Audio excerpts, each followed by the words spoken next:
사사기에서 이스라엘이 범하는 대표적인 죄악은 우상숭배입니다. 하나님을 섬기면서 동시에 우상을 새겨서 그것들에게도 절하고 섬깁니다. 여호와 신앙을 지키면서도 말로는 그렇게 여호와를 섬긴다고 하면서도 우상을 동시에 섬기는 혼합주의적 종교, 이것이 바로 이스라엘의 가장 큰 죄악이었습니다. 오늘 본문에서는 이 우상을 숭배하는 이스라엘의 타락상을 예배의 측면과 사명을 수행하는 두 측면에서 어떻게 타락했는지 보여줍니다. 이런 말씀을 들으면 오늘날 우리들하고는 별 상관이 없는 것처럼 보입니다. 아마 이 자리에 나와서 기도에 참여하신 여러분, 또 그리고 가정에서 유튜브 영상으로 이 기도회를 시청하시는 분들 중에서는 예수 그리스도를 주로 고백하고 믿는다 하면서 집에 무슨 조각상 같은 것을 만들어서 거기에 절하면서 비나이다 비나이다 하는 분은 별로 없을 겁니다. 어떤 분들은 부적 같은 것을 만들어서 몸에 지니면서 복을 받는다고 하는 그런 이야기도 있는데 아마 이 중에서는 그런 분은 많지는 않을 겁니다. 하지만 골로새서 3장 5절은 우리에게 증거합니다. 탐심은 우상숭배니라. 비록 눈으로 새긴 신상은 우리에게 없지만 우리 마음 가운데는 저마다 다 탐심이 있습니다. 이루고자 하는 꿈이 있고 이것 아니면 안 되겠다. 이 세상에서 이것만은 내가 포기할 수 없다 하는 탐욕이 있습니다. 손에 들리는, 손으로 만져지는 신상은 없지만 우리는 저마다 마음속에 우상들 몇 개씩 지니면서 살아가는 자들입니다. 이스라엘의 이 실패, 오늘 이 본문에서 나오는 이 이스라엘의 타락한 모습이 바로 우리의 모습입니다. 오늘 말씀을 통해서 탐심을 품은 사람이 예배와 사명의 양 측면에서 어떻게 타락하게 되는지를 보시기 바랍니다. 오늘 말씀을 통해 경고를 얻으시고 오직 우리 구주 예수 그리스도 안에서만 우리의 예배와 사명이 승리할 수 있다 하는 사실을 깨달으시기 바랍니다. 예수님을 더욱 의지하는 이 시간 되기를 바랍니다. 첫 번째 말씀입니다. 탐심으로 가득 찬 사람은 겉으로 보기에 거룩한 종교적 행위를 행하지만 우상 숭배를 범하게 됩니다. 예배 가운데 우상을 숭배하게 됩니다. 오늘 이 사사기 17장 18장은 에브라임 지파에서 있었던 일입니다. 미가라는 사람의 어머니가 큰 돈을 집에서 잃어버립니다. 훔쳐간 사람을 저주했습니다. 그런데 이 사실을 듣고 두려워진 아들 미가가 어머니에게 찾아와서 실토합니다. 사실 내가 돈을 훔쳐갔습니다. 이 어머니는 자기 아들에게 혹시 그 저주가 돌아갈까 두려워서 저주를 취소하고 아들을 축복하기 위해서 돈을 냅니다. 돈을 내어서 그 은을 녹여서 신상을 만들어서 여호와의 이름으로 거룩하게 합니다. 가정에 산당을 지어서 자기가 만든 그 은 신상과 에봇과 두라빔을 두었습니다. 그리고 한 레위인을 가정의 제사장으로 세워서 예배를 드립니다. 이 상황을 보면 하나님의 율법을 지키는 것과 우상을 숭배하는 것이 구분할 수 없이 교묘하게 뒤섞여 있는 것을 보게 됩니다. 17장 3절에서는 이 은을 여호와께 거룩히 드리노라. 우상을 만들기 위해 바치는 돈을 여호와께 거룩히 드린다. 헌금을 낸다. 이렇게 이야기를 합니다. 아마 이렇게 지은 은 신상을 여호와라고 불렀던 것 같습니다. 17장 5절에서는 은 신당에다가 은 신상과 에봇과 드라빔을 놓습니다. 드라빔은 당시에 풍습으로 지니는 나무로 조각한 그 상을, 우상을 말합니다. 그런데 이 에봇이 바로 율법에 규정된 제사장의 의복의 일부였습니다. 금색실, 청색실, 자색실, 홍색실로 정교하게 꿰어서 조끼를 만들어서 흰 옷 위에다가 그 조끼를 걸쳐서 입습니다. 제사장의 의복입니다. 사실 이 금색, 청색, 자색, 홍색실로 짜서 만든 천은 성막에 제사 그 지성소 주변에다가 두르는 천이었습니다. 하늘 보좌를 상징하는 그런 천이었습니다. 이 옷감으로 옷을 지어 입은 제사장은 마치 하늘 성소에 올라가서 하늘 하나님께 들어가서 제사를 드리는 것 같은 그런 모습을 나타냈습니다. 그런데 이 제사장이 입는 에봇 자체에 무슨 신통력이 있는 것처럼 이것을 잘 고이 개서 그 신전에 갖다 두고 그것을 우상처럼 섬기면서 절을 한 것입니다. 17장 12절에 보면 그 레위인을 거룩하게 구별한다 합니다. 이 거룩하게 구별한다 하는 이 말은 출애굽기 28장에서 아론과 그의 아들들의 제사장 위임식을 규정할 때에 동일하게 사용되는 말입니다. 아마 이 제사장을 청해서 레위인을 청해서 제사장으로 세우면서 율법에 규정된 제사장의 규례대로 의식을 비슷하게 행하면서 제사장으로 세웠던 것 같습니다.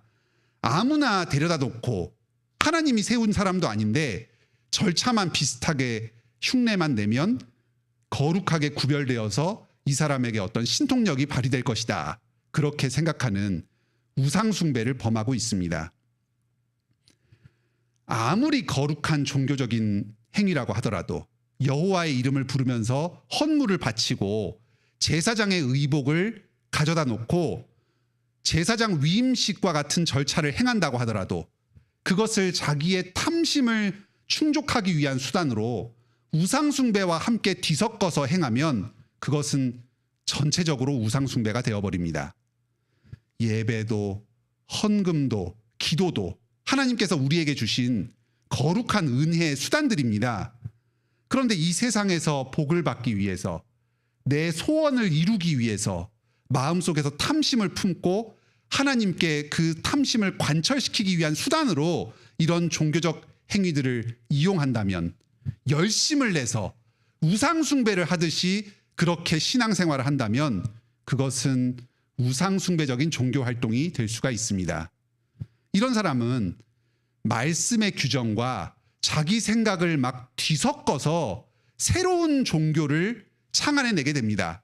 겉으로 보았을 땐 기독교처럼 보이지만 이 사람의 종교는 기독교가 아닙니다.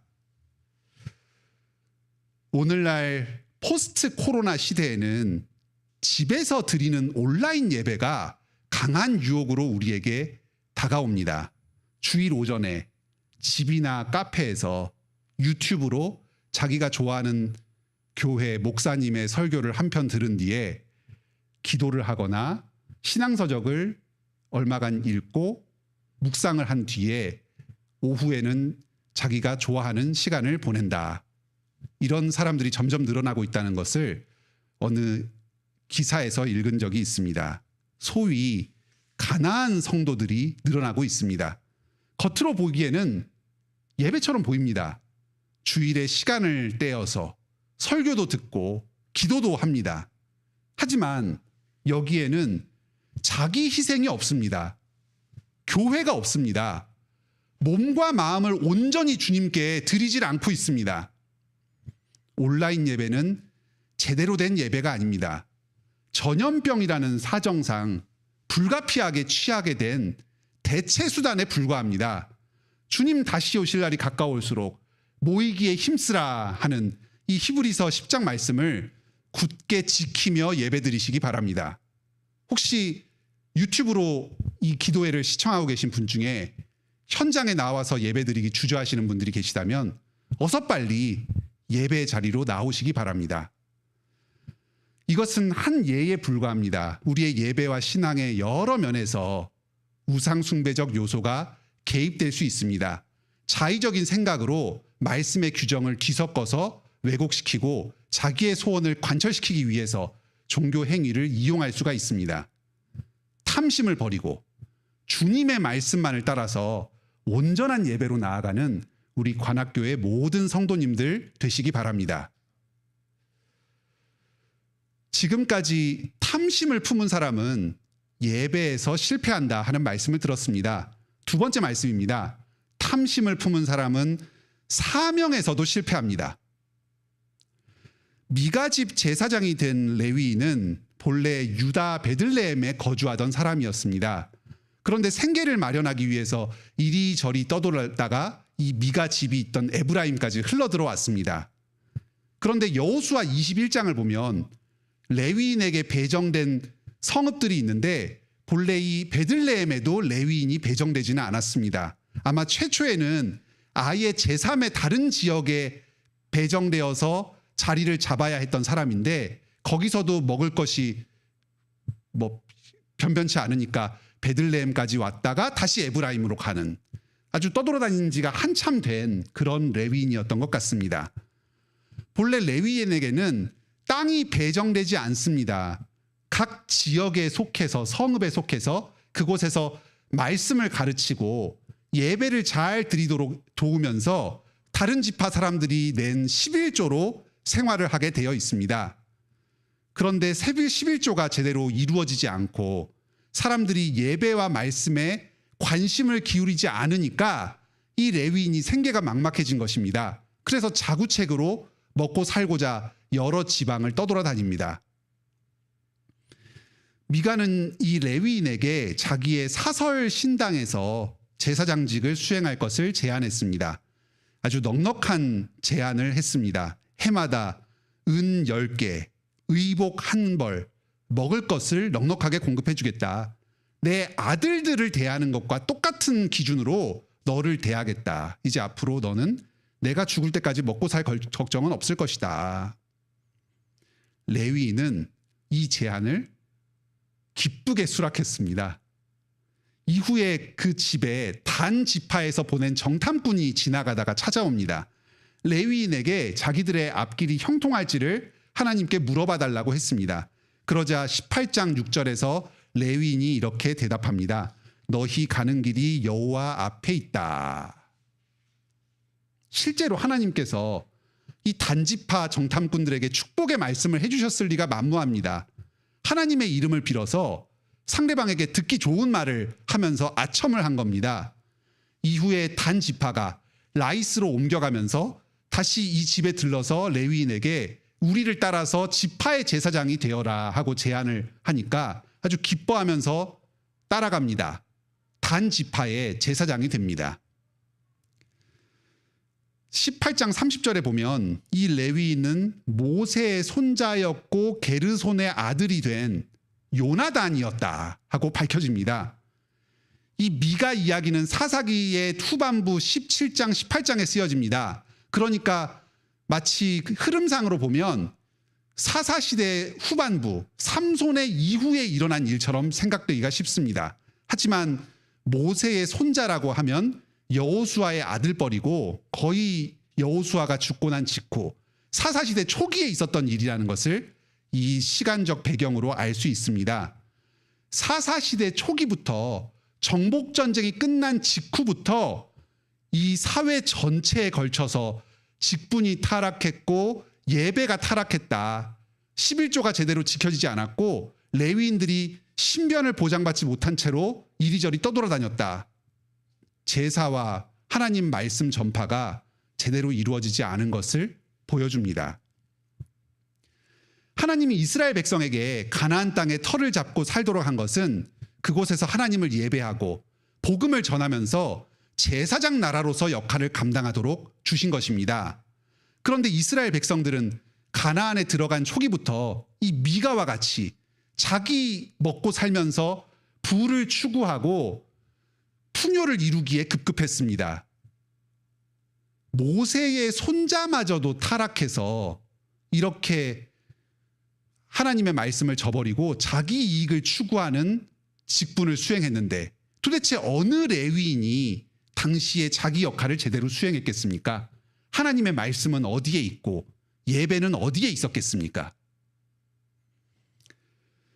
여기 단 지파에게도 큰 문제가 있었습니다. 여호수아 19장을 보면 이 단 지파에게는 본래 예루살렘에서 서쪽으로 갔을 때의 그 서편의 해안 지방을 땅으로 기업으로 분배를 받았습니다. 이곳은 블레셋의 5도시 중 하나인 아스돗 지방을 포함하는 해안 평야 지역을 포괄하는 곳입니다. 이곳이 블레셋의 중심 도시 중에 하나로서 아주 비옥한 땅입니다. 그런데 블레셋이 강고하여서 이 땅을 차지하는 것이 결코 쉽지가 않았을 겁니다. 그래서 이 단지파 사람들은 자기들이 차지하기 쉽고 편하게 살 수 있는 땅을 찾아서 이곳 저곳을 헤매다가 결국 가나안의 가장 북쪽 지역에 있는 이 라이스 산골짜기에 둘러서 아주 궁벽하고 시돈과도 교류가 없어서 외적의 침입으로부터도 안전할 수 있는 차지하기가 아주 수월한 지원 병력을 기대하기가 힘든 그런 곳을 마침내 찾아낸 것입니다. 그래서 자기에게 원래 배정된 그 예루살렘 서쪽의 그 남부 지역 땅이 아니라 가장 북부의 땅을 차지하기 위해서 지파가 이동을 한 것입니다. 18장 7절에 이 라이스를 이렇게 소개합니다. 평온하며 안전하고 부족한 것이 없으며 부를 누리며 어떤 사람과도 상종하지 않아 방해받지 않는다. 이들에게 땅을 정복하는 기준은 하나님의 말씀이 아니었습니다. 하나님이 나에게 어떠한 땅을 주셨느냐, 그게 기준이 아닙니다. 무엇이 더 편하냐, 무엇이 나에게 더 이익이 되느냐, 이 기준으로 임의로 땅을 선정해서 그 땅을 차지했습니다. 여호수아가 각 지파들에게 땅을 골고루 배분합니다. 그래서 가나안 땅 전체를 차지하면서 살게 합니다.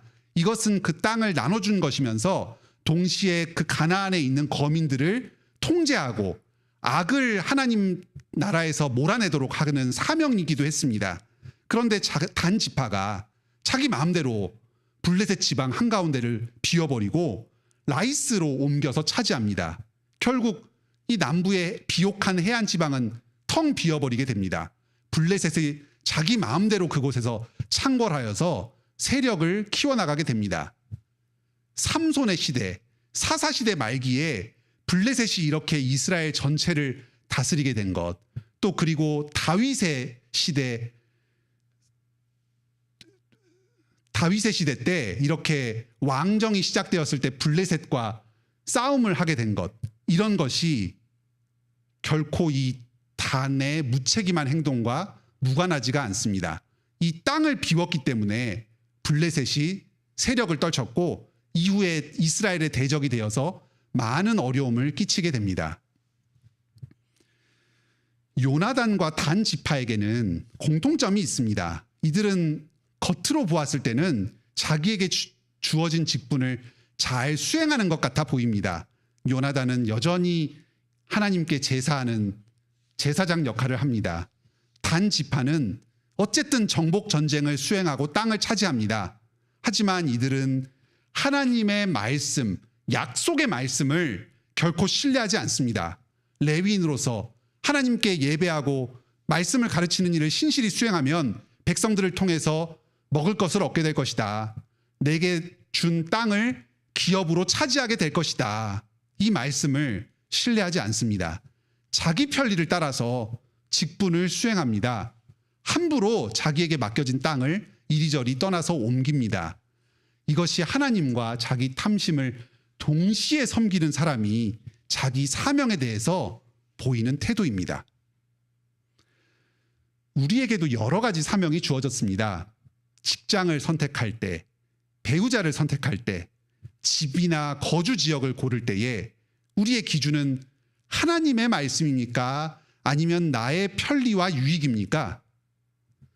혹시 겉으로는 말씀을 따라서 산다, 기도의 응답을 받아서 산다, 하지만 속으로는 탐심을 품고서 교묘하게 그 탐심을 이루도록 행하지는 않습니까? 무엇보다 여러분이 현지에 자리하고 계시는 그곳이 하나님께서 여러분에게 맡기신 사명의 자리입니다. 주님께서 하나님 나라의 각 영역을 여러분 각자에게 맡기셨습니다. 나의 편의로 내게 맡겨진 사명을 소홀히 하면 그곳에 공백이 생기게 됩니다. 결국은 교회와 하나님 나라 전체에 큰 해악을 가지고 올 수 있습니다. 하나님 말씀보다 자기 편의를 추구하며 사는 삶이 일견 이 세상에서 부와 풍요를 가져다 줄 것처럼 보일지 모릅니다. 하지만 결국은 하나님의 진노와 저주 아래 놓이게 됩니다. 추구하고자 하는 그 부와 안정 또한 결코 얻지 못할 것입니다. 오직 주님의 말씀을 순종하여서 맡겨진 사명을 다 이루고 복을 누리는 여러분이 되시길 바랍니다.